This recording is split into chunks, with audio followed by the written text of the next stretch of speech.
Well, I think you can hear me, so I have a very soft voice, so if you have any trouble hearing me, wave at me or something.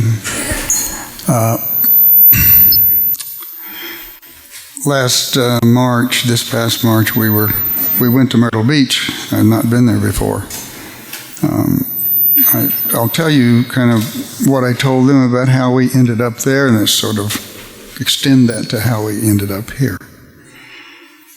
I had always known about Myrtle Beach, and since Margaret had gone out there and had mentioned it, and I'd thought about it a lot, and thought about Bob a lot, and knew I wanted to go there someday. And so last year, first of October, I think it was, Catherine had to go to San Francisco for a 50th wedding anniversary, wedding in which she had been a flower girl.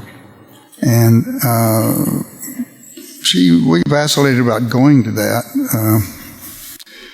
kind of scheduled going and then canceled and then rescheduled, and at the last minute decided, well, we'll fly on down there.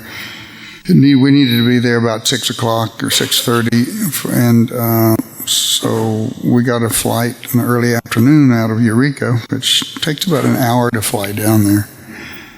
And so we got out to the airport, and we were standing in line ready to go through checkout, and his voice comes on the loudspeaker and says, if there are any people who are willing to give up their seats and take the next flight to San Francisco, we'll give you a round-trip ticket to any place in the United States.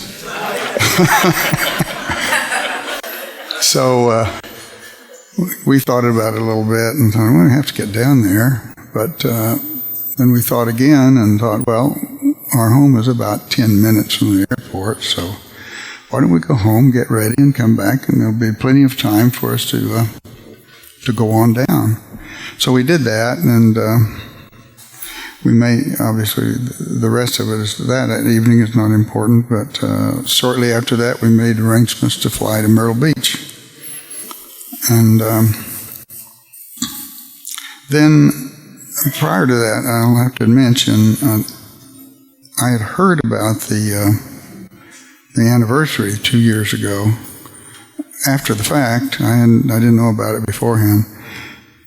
And then after that, my sister Beth called me and said that this fellow named Pascal Kaplan wanted to come film me. And so I said, oh, that's nice. I didn't know who he was. She told me who he was, but I thought that would be a good thing to do, but I promptly forgot it. And he kept pursuing me, and eventually earlier last year, he chased me down, and he came up and filmed me, and it kind of got me thinking about Baba some more. And then every year we go to Maui at the end of January, and we were up there at the end of January this year visiting some friends of ours. Catherine gives a workshop there every January. And we visit these friends. The wife is an Episcopal priest, and her husband's an artist. And he was in a study group with someone you may know, Meredith Moon. And he told me that she was a Baba lover and all that. And, well, that's interesting. I once met Mary Baba. The next...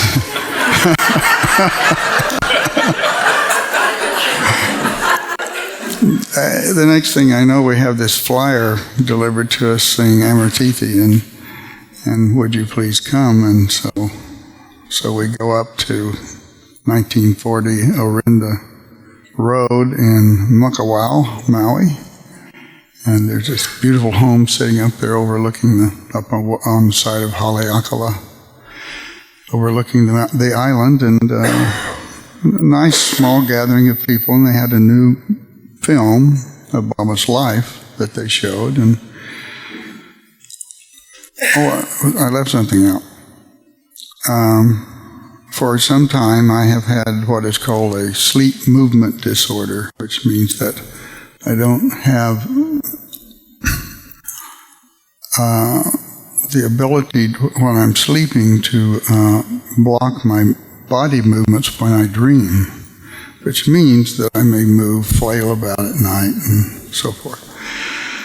And I've seen the neurologist, and he's got me on some things that have helped, but the upshot of that is that very often if I am dreaming, then I need to move to another bed because I deprive Catherine of sleep. She ends up on alert all night. So the night before, the night before we went up to Meredith Moon's, I was moved downstairs to another bedroom, which was in a strange place, in a trundle bed, but just this wide, and a concrete floor. And I, during the night, had this terrific dream, and I fell off, and I cracked my head right here and bled all over the place, and went into the, and fixed it up the next day, and I didn't think anything about that. And then while we were at Meredith Moon's, she was showing me the books and showing me about the description of what happened and reminding me of the injuries that Meher Baba had. And one of his injuries, which is actually over here, was a laceration right here. I thought, no, that's quite a coincidence. And that just happened to me. And then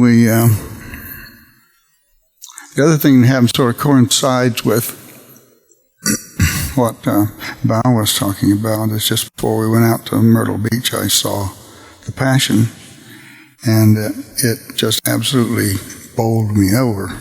And it just, I realized that the Passion has been so sanitized for all of us that we had no concept of what Christ suffered. And so a lot of people are offended by that, by seeing it, as Bao said. But to me, it just made me suddenly focus on what Christ actually had to go through and voluntarily went through for us, and which most of us promptly forgot. But after I had communicated with some people about the nature of the brutality in the movie and depicted in the movie, I picked up a book that is the title of which is Catastrophe, which its main subject is not about that, but it does depict in the book the brutality of the Romans and the people of that time. Made it quite clear to me that what's depicted in the movie was probably actually what happened, because when they flailed somebody like that, they either killed them or almost killed them, and they decided in this case that they wouldn't kill him that way. So it made me realize that no, this is not far-fetched at all, that he actually had to go through this sort of thing for us. So I got out to Myrtle Beach, and they asked me to make a little talk like this. And I said, what am I going to talk about? Now, they've read the book, all these stories, they read Dad's letters, and all the descriptions from Ivy Deuce and all the other people. And so I thought maybe I could tell you all a little bit about the place that Meher Baba chose to have his injury, and what sort of a place Prague, Oklahoma is, how it came to be. You all know that it's a Czech community. And most people don't know much about the people that established the community and what it was like when I lived there. Now it's just a mere shell of what it was when I grew up. It was established by primarily Czech and Germans. But when they established the community, they did it with a very definite plan in mind, and they made sure that they had someone in every occupation represented. There was primarily farming, but people think of the Czech people that maybe a lot of people don't realize or remember that this was one of the most highly developed cultures in the world at that time. It was a culture that produced Antonin Dvorak and Gustav Mahler, and they had a highly developed manufacturing base and scientific base. So the people that came to Prague were not just a bunch of ignorant bohunks, as we used to call them. They used to call themselves. They were very skilled people, craftspeople, professional people, university-educated people. And so they gathered people from wherever they could find them. I remember after I went back to Prague and went into practice, I had a patient, a lady who was then in her 80s, Mrs. Shimmick, and she told me a story of coming across the Red River from North Texas when she was a little girl, about 3 years old, sitting on the back of the wagon. As they were going across the river, there were a couple of cowboys following along behind the wagon, and suddenly one of them just, horse and all, disappeared, nothing left on the river but his hat floating, and they never came up. It was a kind of times that kind of brings you back. That was a little over 100 years ago. And all these people that came there to settle had come from all parts of the world. Her father was a blacksmith, and her son later became an automobile mechanic and died in a big fire, and that was kind of the big grief of her life, but that's another story. At any rate, the town of Prague was established, and it became really the business and banking center of the whole county, although it was the third largest town in the county and only had 1,200 people in it. It was a very highly active community. It had the biggest hardware store in the county and 2 or 3 department stores and about 3 drug stores and 2 saddle shops when I was growing up, and 1 big blacksmith shop, and it was thriving and had a big wide, as you will see when you go there, it has a big wide main street, so that in the 20s and 30s and 40s people would park down the middle of the street, and on either side they would park diagonally on either side of the street, and on Saturdays everyone would come to town, and the town would be packed with people, and everyone would come shopping, and some would be pulling a wagon still, and some would be driving their Model A's, or maybe something a little more modern when I was a kid. And there would be itinerant preachers on the street playing guitars and waving their Bibles and yelling and telling everybody what was going to happen in the future, and that was just part of the life of the town, and that's pretty much all gone now, of course. But when Dad came there, that's pretty much what he saw. There were doctors who were retiring at that time, and so his practice took off pretty quickly after he got there. But let me back up a little bit and tell you a little bit more about the family origins. Let me start with my mother. Mother was born in southwestern Oklahoma in 1905. That was before statehood, which was 1907. Her father had an 8th grade education. Her mother had graduated from high school.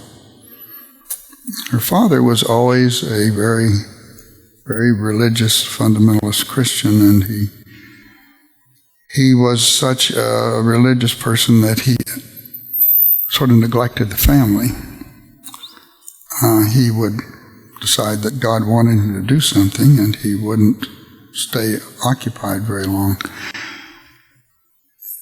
When Mother was a young girl, they moved to a small town south of Oklahoma City called Paul's Valley, and she went through high school there. And during that time, my grandmother convinced my grandfather that he needed a better job. So she educated him at home, and he got the equivalent of a high school education, and she tutored him through the civil service exam, and he became an employee of the postal department in Oklahoma City, which was what he did until he retired.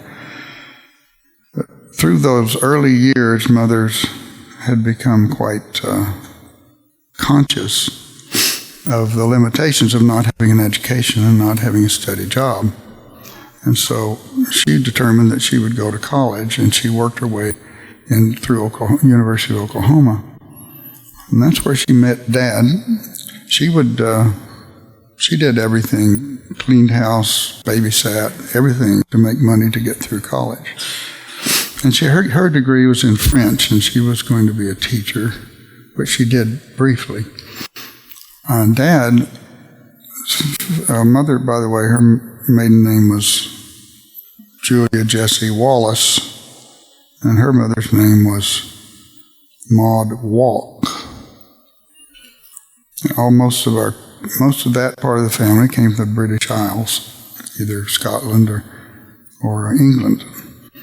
My father's family immigrated from Wales to North Carolina in 1732, and they gradually migrated, his part of the family, to Georgia, and then they migrated from Georgia to Texas before the War of Independence.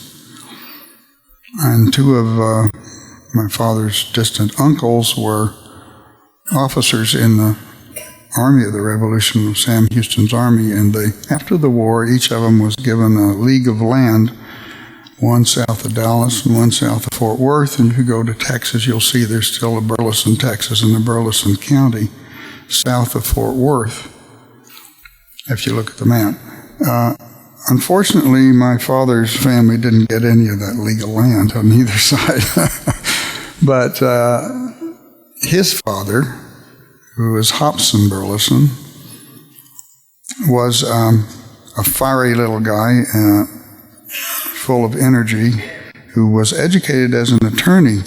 And when he was a young attorney, he got a job as county attorney in the territory of Oklahoma, down the southwest part of the state, and he had to arrest and prosecute a rich rancher who did not want to be arrested.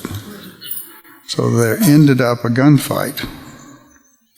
And my grandfather, although he won the gunfight, he had to leave the territory and go back to Texas. He never practiced law again. He, like my mother's father, sort of went from pillar to post. He sold he sold pianos, he did all kinds of things, tried farming, was never very successful. When my father was born, they were living outside a little town in Texas, which is also south of Dallas, called Wortham. And Dad was born at home, and the time after he was born, they decided they would name him after the father, Hobson, but they didn't know what else to name him. And I think Dad said it was my grandfather that heard this noise under the house. Give you an idea of what sort of accommodations they had. And grandfather said, "Oh, that's old Ned the calf, bumping around under the house there." So they decided, well, we'll call him Ned. So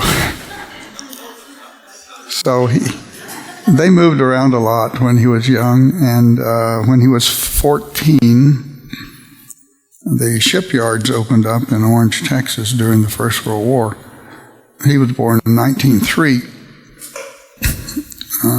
July 20th, 1903. And so Dad and his older brother and his father went down to Orange, and they all went to work in the shipyards.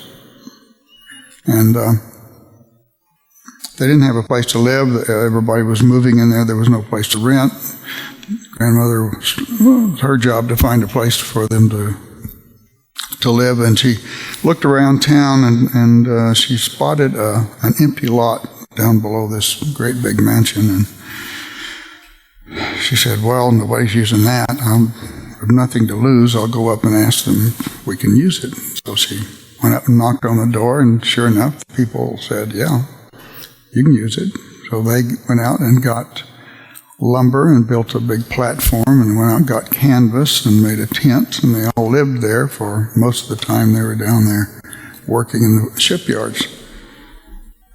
After that, my grandfather and grandmother decided that they wanted the kids to be able to have an education, so they moved to Norman, Oklahoma, where the university is. And Dad went to high school there and went on to university and worked his way through college, and then went to medical school and worked his way through medical school, had to stay out a year and work to make money to finish up, but he did that. And then after that, he and Mother had gotten married in 27, and they moved to Borger, Texas in 32. They lived there for a year. That was in the middle of the Dust Bowl, of course, in the middle of the Depression. And Borger, Texas was about one of the worst places you could have lived, in the middle of the Dust. It's not too good a place to live now. If anybody has ever been to the Texas Panhandle. But they lived there for a year, and Mother used to say that the dust was so bad and fine that she, no matter how well she closed up the house, by the end of the day it was covered up. The surfaces of everything were covered with dust, And she said also that she would walk down the street to go to the store and gravel would blow up in her face. And so Dad was determined to have a lawn, and so he worked and watered and fertilized and everything he could do. Finally, he was the only one in the town that had a green lawn at that time. At any rate, they moved. They'd had enough of Borger, and they found this opening at Prague, which was not really part of the Dust Bowl. It was, if you've been there, you know, it's kind of rolling hills, blackjack oaks, and farming community, and it's between two small rivers, and so it's good farmland. And it was a thriving community, and Dad got an office in a walk-up office off of near the main street there. And I don't know if anybody ever pointed out to any of you who were there where that office had been, but he was there up until 1950. 1934, they had not been able to conceive, and so they adopted a boy, my brother David, who was David Hudson. And then I came along in 36. And then later, Margaret came along in 42, and Beth in 44. And through all those years, Dad was doing everything like a country doctor would. He was taking care of everything that came his way, and he was well enough trained that he could do a lot of different sorts of surgery, and so anything that didn't have to go to Oklahoma City, in those days it wasn't too easy to transport people. Anyway, he did a lot of surgery locally, and they had, for a while, 2 other doctors in the community. The older of the doctors died, I don't know, probably in the mid-40s. It would have been in the mid-40s.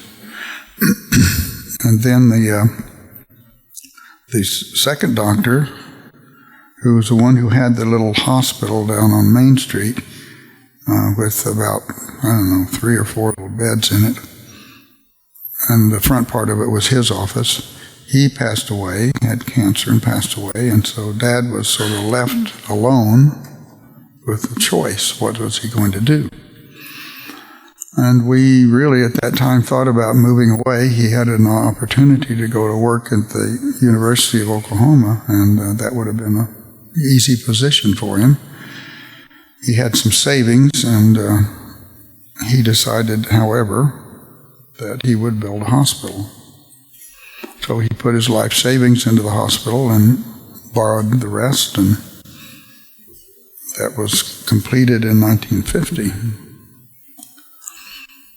he had my brother and me start to work. He had me start scrubbing surgery with him when I was 14, sort of like when he went to work. He thought whether we should go to work. He always made sure that my brother and me had a job in the summer and weren't hanging around the house. He hired us out to a local farmer, and he let us haul hay and chop corn and cotton, and we worked for 50 cents a day, and we got good and tired and dirty, and Dad thought that was good for us. Dad always thought that people needed to know how to work hard, and that work was basically its own reward. He always said, work hard and don't worry about money, it will come. He also was a very stoic person. He admired people who were stoic. He used to tell me that he always admired the local Native Americans, the Indians. He said they never complained about pain. That they could be severely injured or have to have lacerations sewn up or something like that. They would never complain. They never particularly wanted any analgesic. And he thought that was remarkable.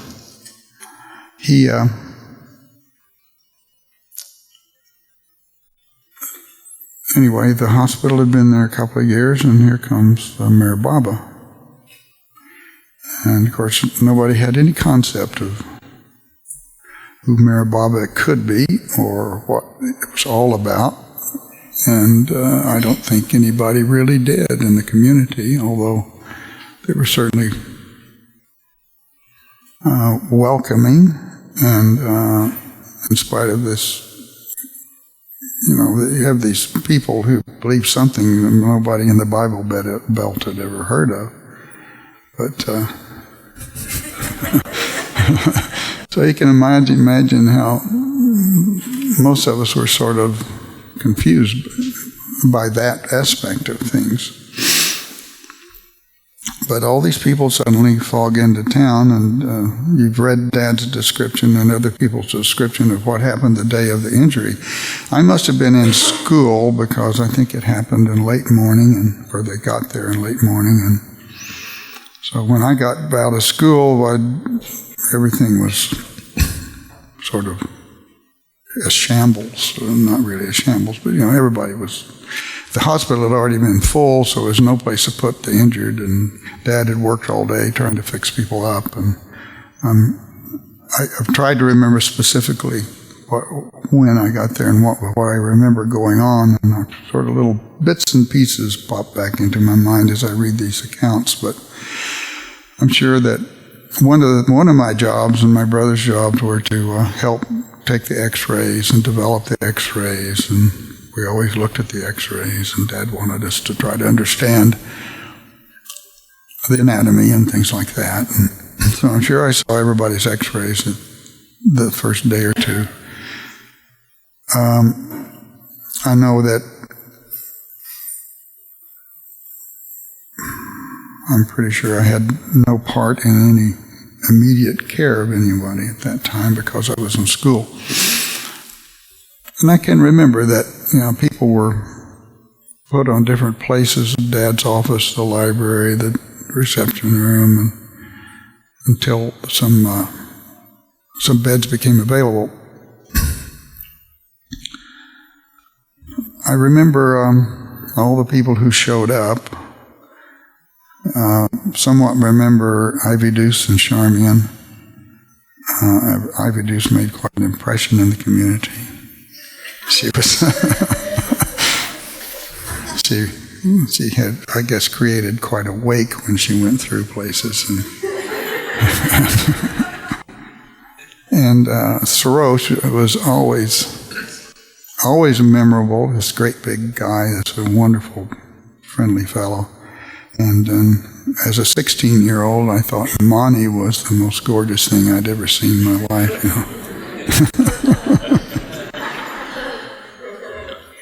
And so it was a special time, and they were all the people who were with Baba were so kind and so generous. and undemanding, basically, and that was really wonderful. And then for years later, the kindness and the generosity kept flowing toward my parents, and they were always very moved by that.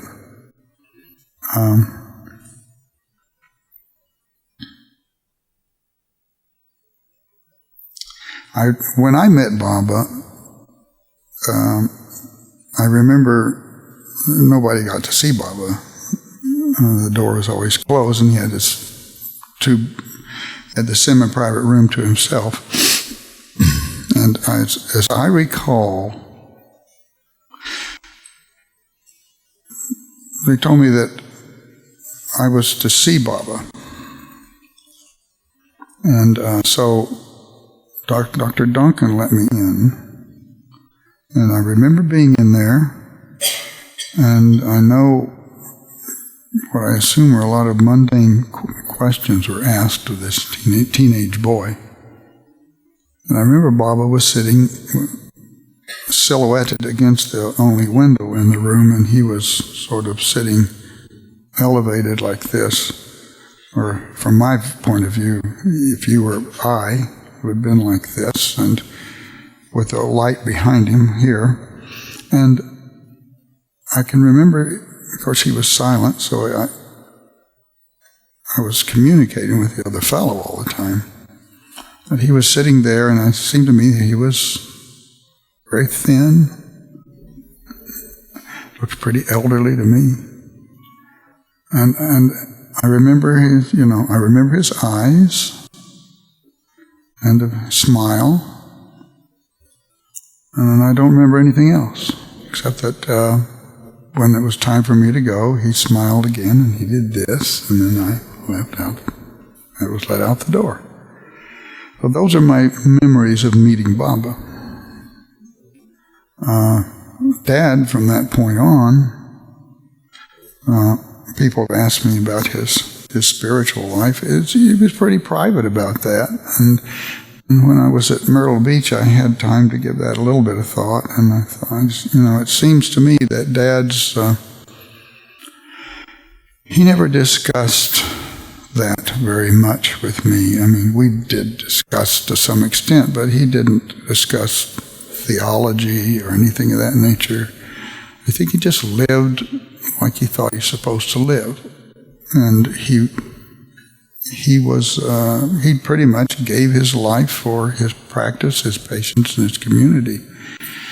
He would work all hours of the night. He would have to get up and go out into the country and deliver a baby in a farmhouse in the middle of the night, come back in the morning, go back to work, maybe do a surgery, go back to work the rest of the day till he got through. And the way doctors' offices worked in those days, people would go to their waiting rooms and they would wait.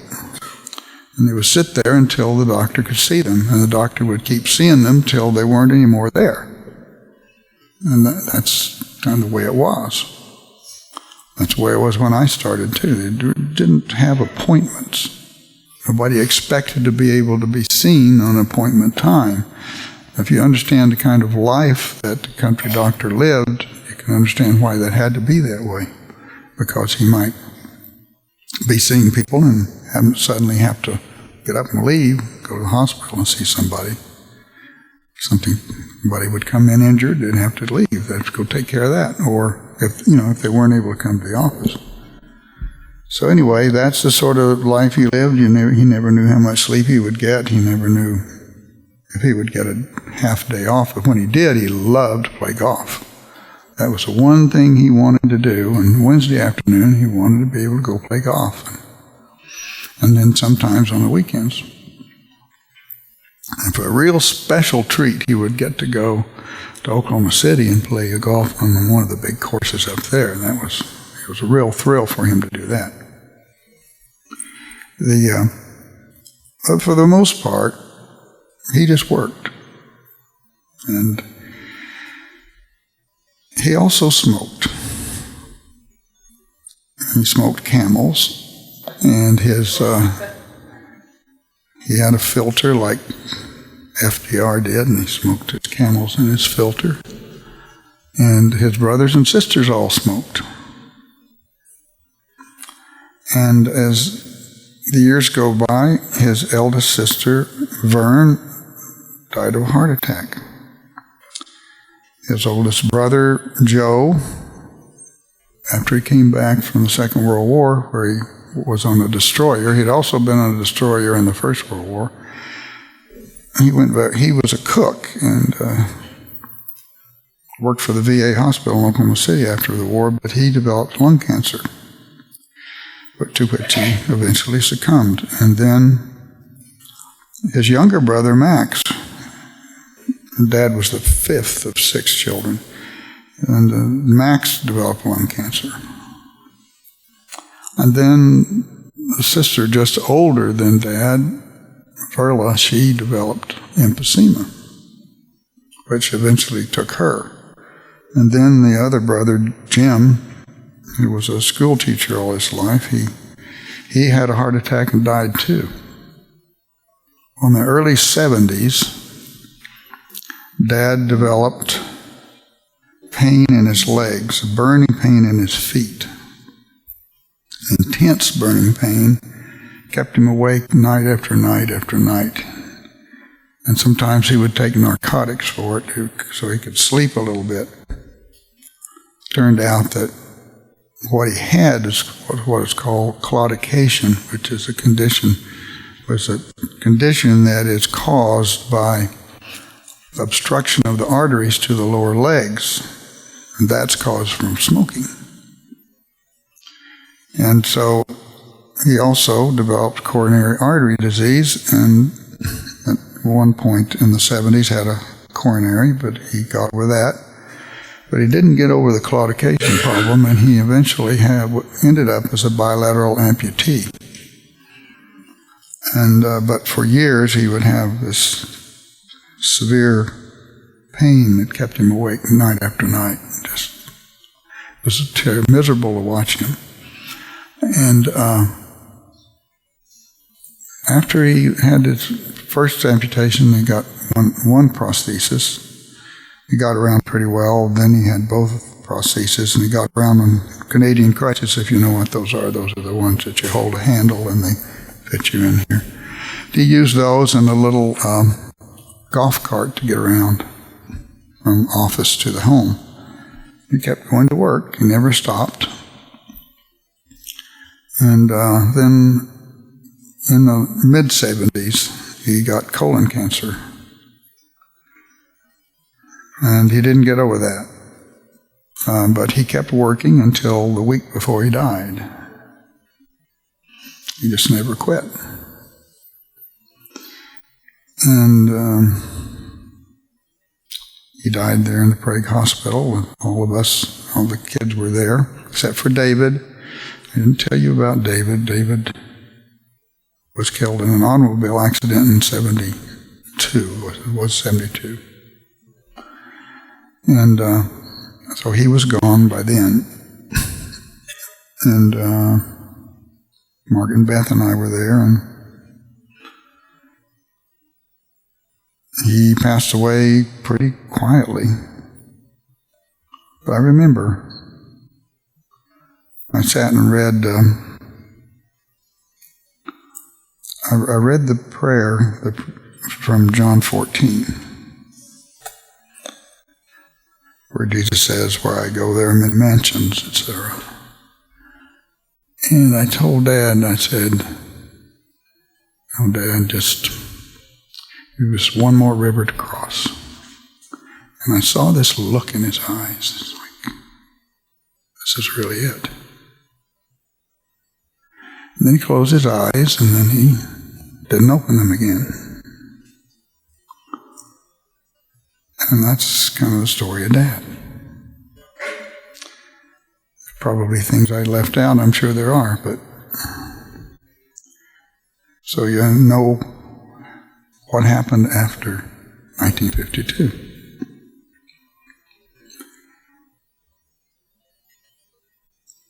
Now, when I was in Myrtle Beach, people asked me a lot of questions. I didn't tell you much about Mom. After Dad died, Mom eventually sold the house and moved into a smaller place, and she lived there alone. And we helped support her. Dad didn't leave much. When some people know, by the way, about Dad's providing the land for the current school at Prague. What happened in that instance, Dad had been the clerk of the school board for a long time, and he could see that the school was becoming landlocked, and they were going to have to build a new school someday, so he bought 40 acres of land just on the west side of town. And it was a very interesting thing that happened. And when he did that, a lot of the businessmen in town said, well, you just bought that to profiteer from it. So Dad said, well, I'm probably not going to sell much of this land for anything. So he ended up certainly not making anything. I think he lost money on the deal, but he provided the community with its future school and ballpark sites and things like that. By the time he died, and he didn't have much money. And that's one of the reasons he worked right up to the last week. He was trying to save some money for Mom's care after he was gone. So we helped Mom after that, and then I'm not sure when it was. It was in the 80s. Mother called me one day and she said, Mike, I got up this morning, I couldn't see out of my right eye. I said, well, you get over to Shawnee and see an ophthalmologist right away. So she went over there and he said, well, you've had an embolus to the artery in the retina, and there's nothing we can do for that. And then a day or two later she called me and said, I can't see out of my left eye. The same thing happened on both eyes within a week. And so from that point, she was pretty helpless, and she had already had she had already had 2 hip replacements by then. So it was hard for her to get around, and so she had to have round-the-clock care for the last several years of her life. And, she really underwent what you would call sensory deprivation and all the things that go with that. But she lived to be 86.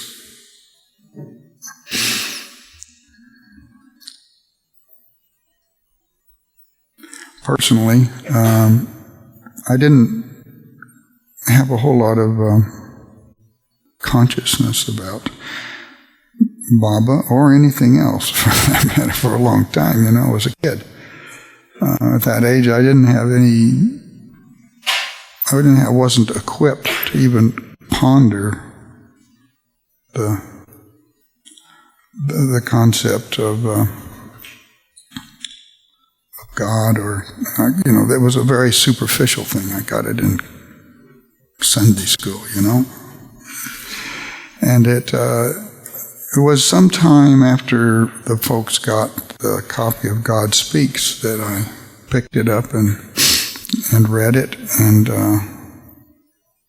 I read it again in the early 70s. And I think reading that had gave me the foundation for what understanding I have, particularly the metaphor that Bao talked about, the ocean of love and the drops. That has been with me ever since I first read that book, and to me, that was enough understanding for me, and it still is, trying to understand of what we all are and why we all think we're different from one another, and what our lives here are about, overcoming that, somehow growing. And one of the comforts of my life at this point is that although I've always known all my life that there is a clear limitation to my own consciousness and my own understanding that I have no control over, But now I feel that I don't have to do anything about that, except just to continue to live and to try the best I can to understand a little more as I go along. It's been very helpful, again, listening to Bao talk about these things, because they're very fundamental to me, and it kind of brings it back home to me about the ocean of love, gross consciousness that limits us all, that locks us in to where we are. And what understanding I've gotten, I have had no trouble accepting reincarnation. I think that's a wonderful idea.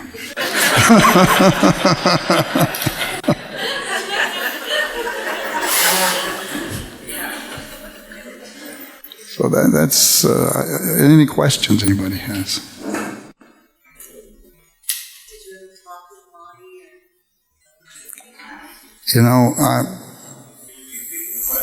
She wants to know if I ever talked or had a conversation with Mani. I cannot remember having an in-depth conversation with anybody at 16. I don't have a clear memory of. It's all sort of shadowy for me now. There are a few things that sort of pop out when I go over them again enough. But I was I've always been a quiet sort of guy, and I'm an introvert, and so I just sort of enjoyed being around people, Let other people do the talking at that age.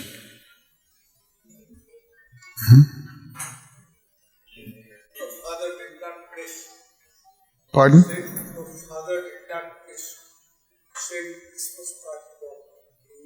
You always send a Christmas card, huh? Okay. I have a question. Wasn't your father the first man to touch Mara? Can you speak about that? I suppose that might have been so. Either that or one of the men who had to pick her up at the injury site, at the accident site.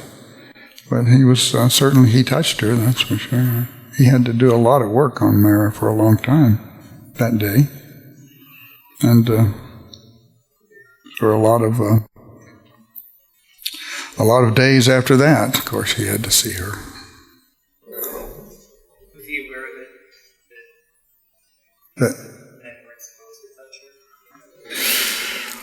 what I remember about that is that we weren't even allowed to go down that end of the hall.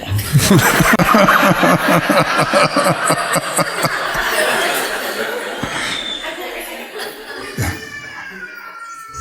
But, yeah.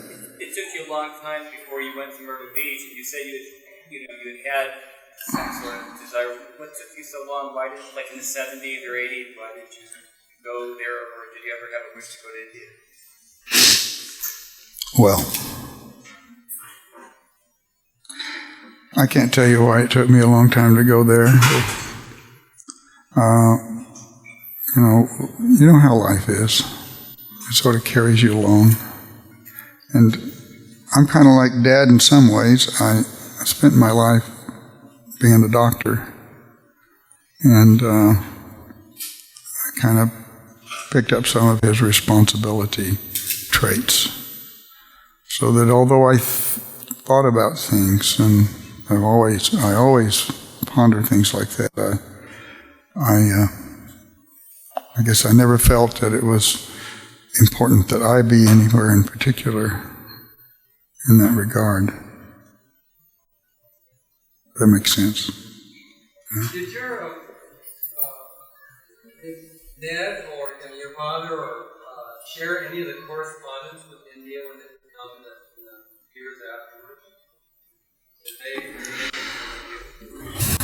They made it known that there was contact and correspondence, and there were a lot of people that came to the house and wanted to meet them and all that, and I knew that there was, but I wasn't privy to their personal correspondence. And then remember, it was only 2 years later that I was off to college, and after that was just once in a while going home. You had a question. I wanted to ask you, at this point in your life, do you have any thoughts or convictions about whether Allah is or was God? You know, that I've given that some thought, but have no doubt what Balth's experience is, and I don't know how else to answer the question.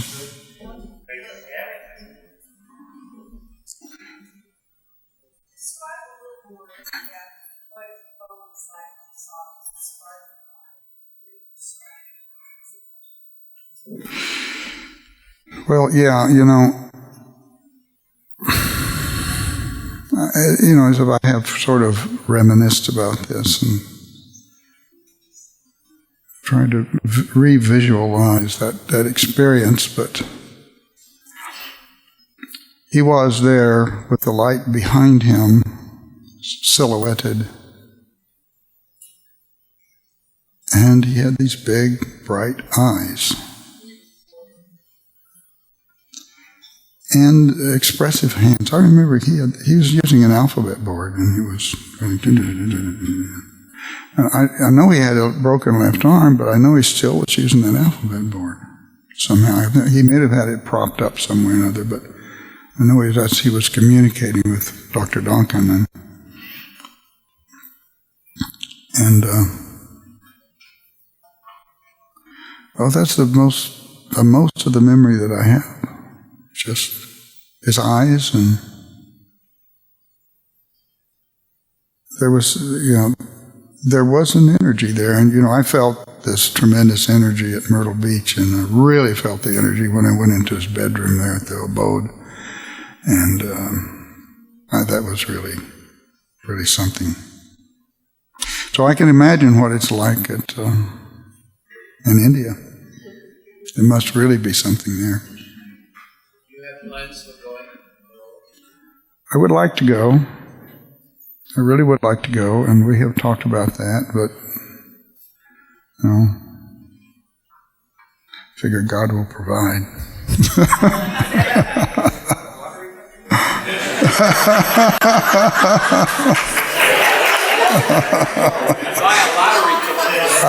I just heard about that.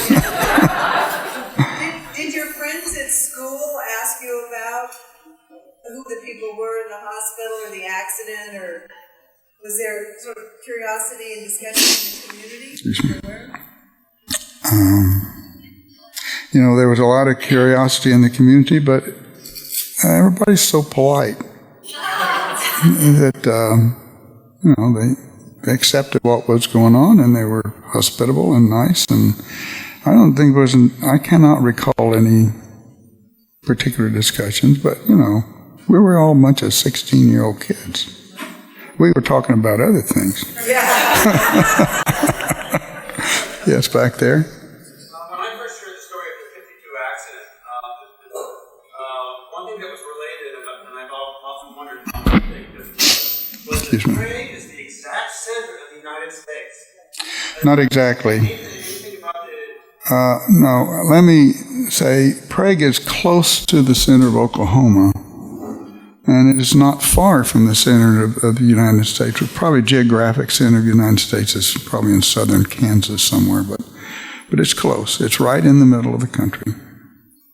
And it would have been difficult for him to get from South Carolina to California going through Kansas. Yes. The highway also has some significance with the Native Americans and some of the Trail of Tears or something. That's what it is. No, I don't. That's not part of the Trail of Tears.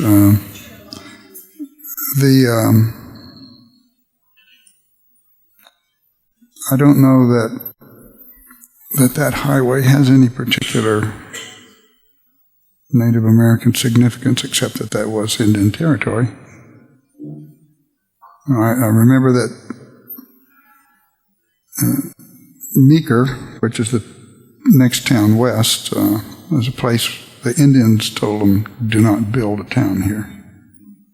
Meeker has been repeatedly destroyed by tornadoes.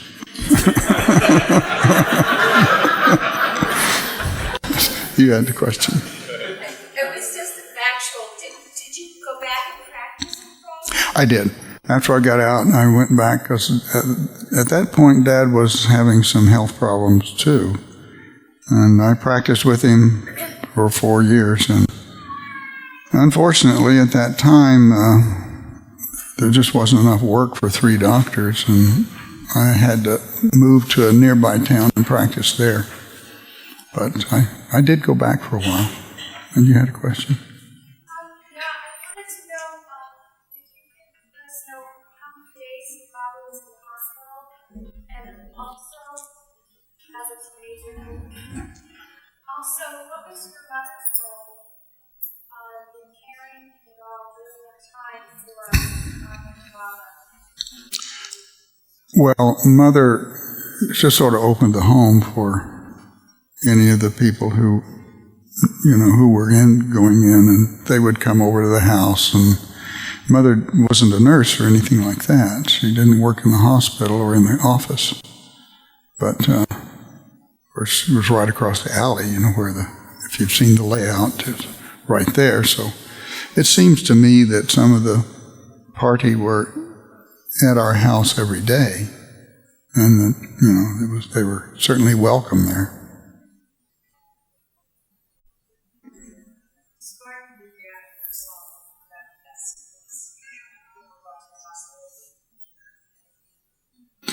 Well, that's in the related books and what he's written and everything.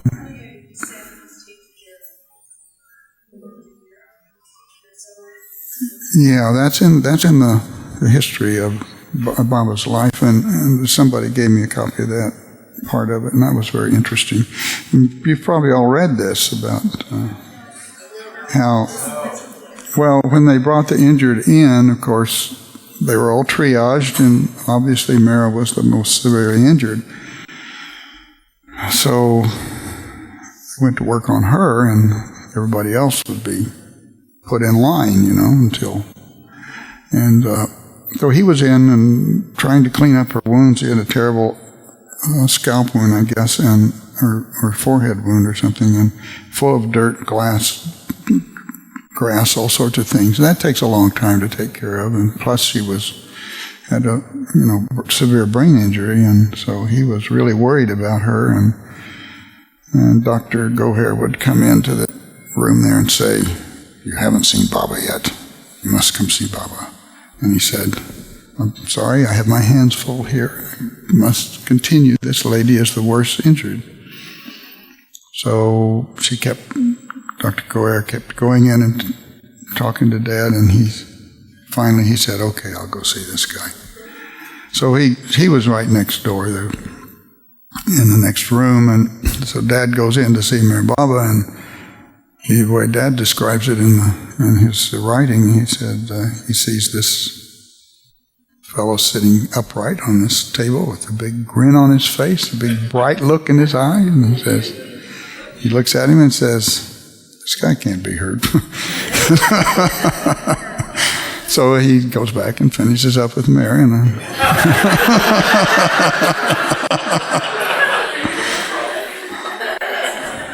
that was kind of that story, And it turned out, of course, that Mir Baba had a facial laceration, a broken nose, and the fracture up here on his humerus, and then the fracture both bones in his lower leg. But and of course, another one of Dad's remarks that he wrote, that it was remarkable, and I can remember now that he mentioned it to us, how remarkable it is that Mir Baba made no sound at any time, in spite of the severe injuries and the pain he was obviously in.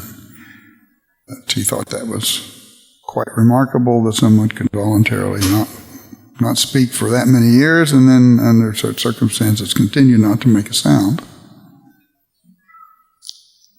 So that one of the things I suppose that impressed Dad the most. It was so similar to how we saw the Native Americans. Exactly. Could you say something about what's happening in that house? Okay, I had an email, and now I can't remember who it was, but was Debbie Nordine? A couple of weeks ago, I suppose. And she said, the house is for sale. Would it be all right with you if we put out a bid on it? And I said, I answered her back, I think it would be wonderful if you people could buy that house and preserve it, and because goodness knows what's going to happen to it in time, you know. I was back there in May for my 50th high school anniversary. First time I'd been back to Prague for a long time, and I noticed the house was for sale then. And Prague, as I said, every time I go back, there's less of it there. My parents' house that they were living in when I was... The house is a kind of an interesting story. I don't know if you're interested in this, but when I was born, we were living in a 2-bedroom bungalow, a block or so away from the house, and we lived there until 44. And Beth was born, and folks knew they needed more room because they had 4 children then, and a fellow up the block who was a lawyer who had saved his money all his life to build his dream home. And he had planned this home in great detail, and he inspected and approved every board that went into it. He was just in love with this place. And then at that time of his life, he developed coronary artery disease and couldn't go up and down the stairs anymore. So he called my dad and had him go over to his office, and he said, I'd like for you to buy my house. I have to leave it. And Dad said, I don't know how I can possibly do that. 1944, cost $17,000. And those of you who've been to Myrtle Beach and realize how difficult it was to acquire any building materials or homes or anything at all in 1944, what they had to do there in order to get those cabins there. But anyway, somehow Dad was able to swing it, bought the house, we moved in, and Beth had a bedroom.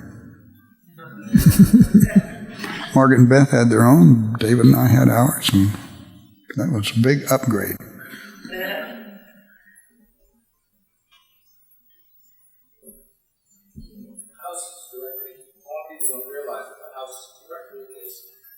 Yes, it's right across the alley from the clinic. Was it an escrow or? I don't know. So it's also sale. We put a bid in on it, but our bid was a little too low. And number 3 bid again. Debbie Nordine is one. Is this the house where the accident was right in front of us? No. This is a house by the hospital. That property is not yet available. You had a question? I was just wondering if you remember the tiger skin. Oh, yes. I sure do. That was quite a thing. There might be people here that don't know the story. Well, I don't remember what year it was, but this tiger skin shows up to the folks' house, and I didn't know what to do with it.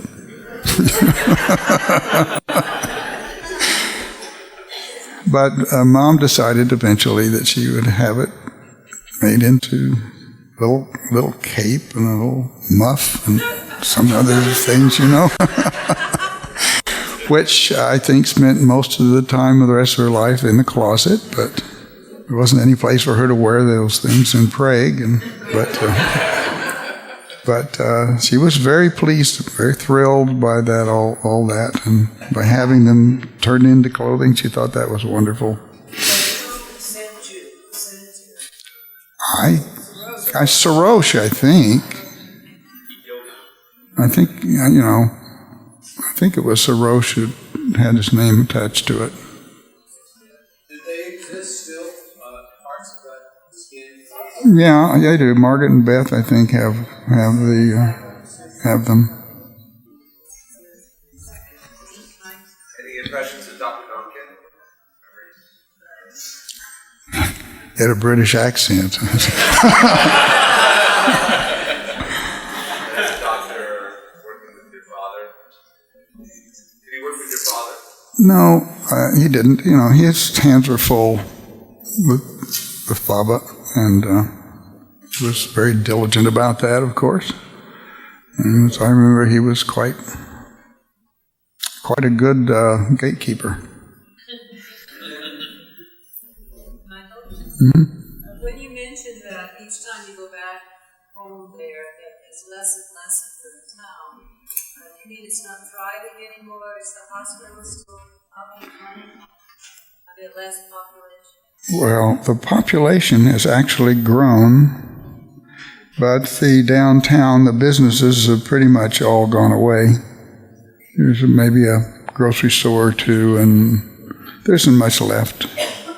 But that's what's happened to all farming communities across the country, and regional malls take over all the business, and then when I was very young, the towns were established a distance that a horse and buggy could go in a reasonable length of time.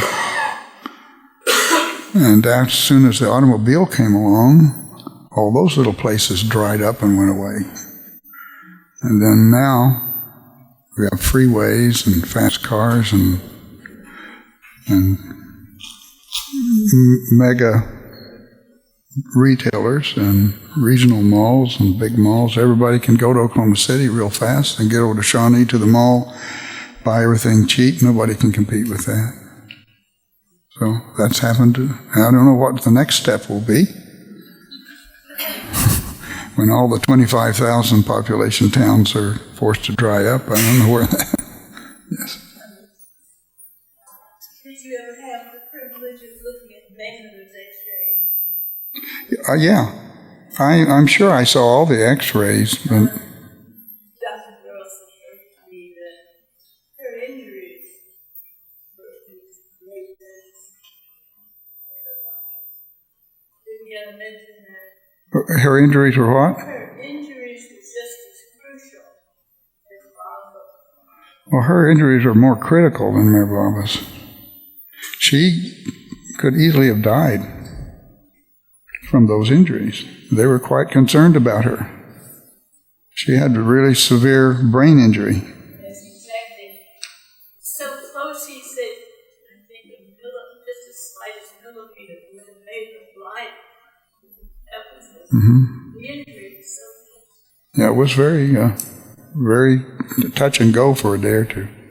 you did see the X-ray. Yeah, that was part of my job, was developing X-rays and filing them. And of course, I was a nosy little teenager. I was looking at everything.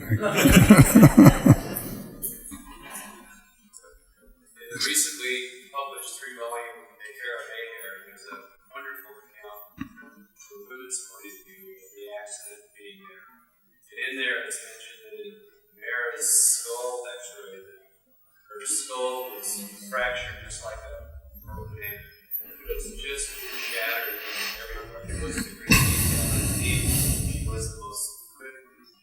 Yeah, I have read that account too, and that's pretty impressive. Yeah. Yes. So, as a 16-year-old, was your impression that these were just a bunch of holy people from India, and that's about all you knew about it, or did you know that? Well, I knew that, yeah, and I knew that these were people who were really devoted to Baba, and that Baba was obviously very important to some very powerful, important people. I mean, but why they were going through Oklahoma? Or you knew, I guess you found out a lot. They were just crossing the country. I didn't know until fairly recently the concept that Mayor Baba had intended that this happen, and that he had apparently intended that it would happen there. And I think I kind of went through this chronology for you. I didn't really spell it out, but if you want to look at it a certain way, as my father was supposed to have been there at the time, then certain things had to go a certain way, or he wouldn't have been there. So there were some events that occurred in the 2 or 3 years before Baba came that were crucial to there being a hospital there, my dad being there, or there might have been nothing there. So, You may have already answered this, but what has become of the hospital if it's still in operation? well, you were telling me that it is still where I didn't. Serious problem. Good chance that hospital will be closed. Yeah, this is true of all hospitals in small communities these days, and I didn't go by there this time to see. Oh, I forgot to tell you. In the years since Father's death, the nurses working the night shift at the hospitals have several times said that in the wee hours of the night they can hear and sometimes see Dad walking through the hospital with his crutches.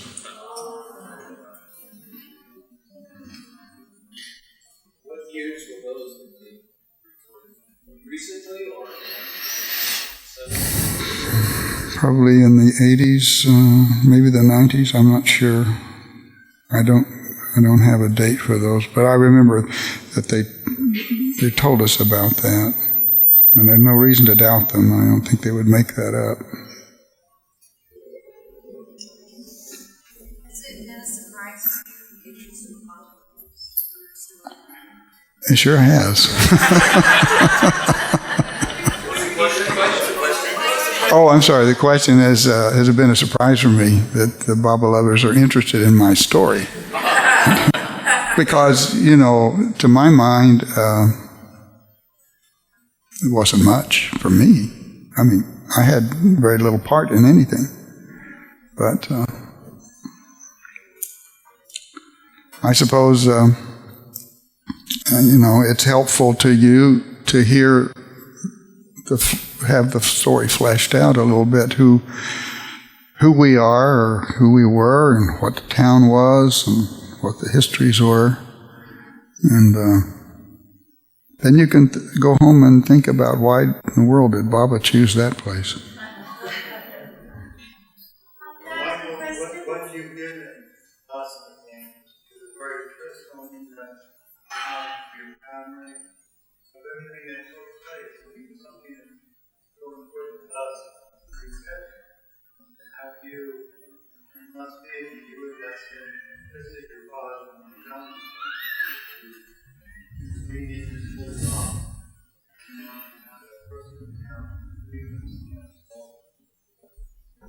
Well, I'm glad I can do that.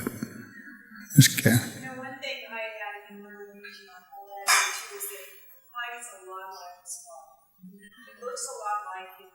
He has a gentleness, close kind like his father. So you are really experiencing his father.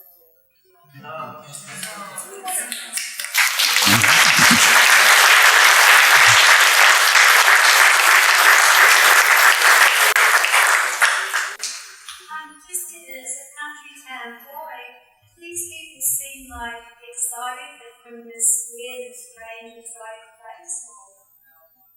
And that's what Of course. Well, it was sort of puzzling. I had no frame of reference that would make sense of that, no background that would help me to understand anything about it other than the fact that it was exotic and it was from a totally different world, totally different culture, and a totally different belief system from what I had been brought up with. And so, again, I had no frame of reference. I was not equipped to understand. As you probably know, your sister Margaret has been here and taught this one. Mm-hmm. And I'm wondering if you and she and Beth has talked more recently about these events and if you've been more cohesive in your memories. No, actually not. Although Margaret and Beth and I went out to Margaret's place last fall. We haven't discussed this. Margaret has mentioned that she has talked, but we have not discussed the experience. I really don't know what her story has been. I don't know what it is. She's got a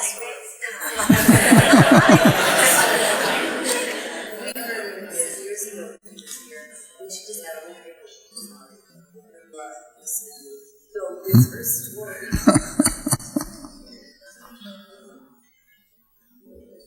Margaret said that she had been totally veiled with this experience until she went to the house.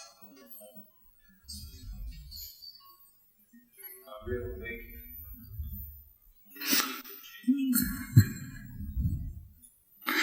Yeah, I haven't talked to her about that.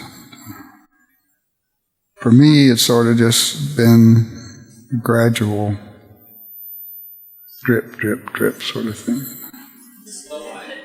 A slow IV. Yeah. Yes, Lois? Michael, I know that, did you know that Julia Margaret had an ongoing correspondence with Mom from the time she met Mom when she was 10 when she met Mom, Mm-hmm. right? And they had an ongoing correspondence over the years. I didn't know that either. But you have to remember, after I graduated from high school, I didn't have much contact with my sisters for a long time. They had their own growing up lives, and we rarely had a meaningful conversation for a long time. So there's a lot about them I don't know. Michael, if you'd like to pay a visit to the bookstore, you can rectify that. Because after we found out how wonderful it was to hear what Margaret had to say in Prague, she's been now on the Bible circuit, as you probably know. And when she was in New York giving a speech, they videotaped it, and we had a 2-hour talk by your sister in the bookstore.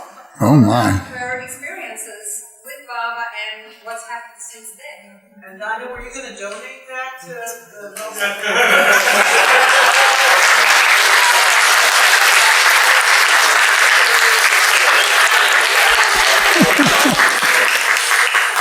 I guess I have no option. There's only one left, and that's for Michael and his wife.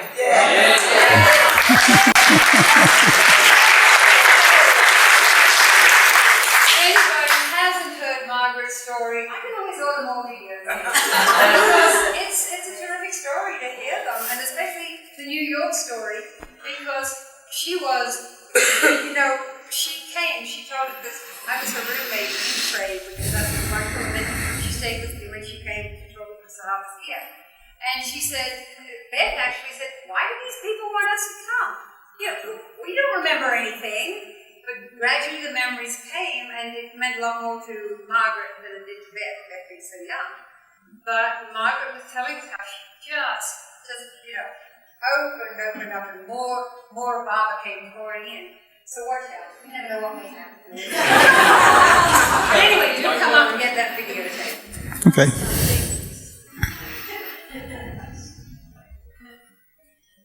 Okay, thank you.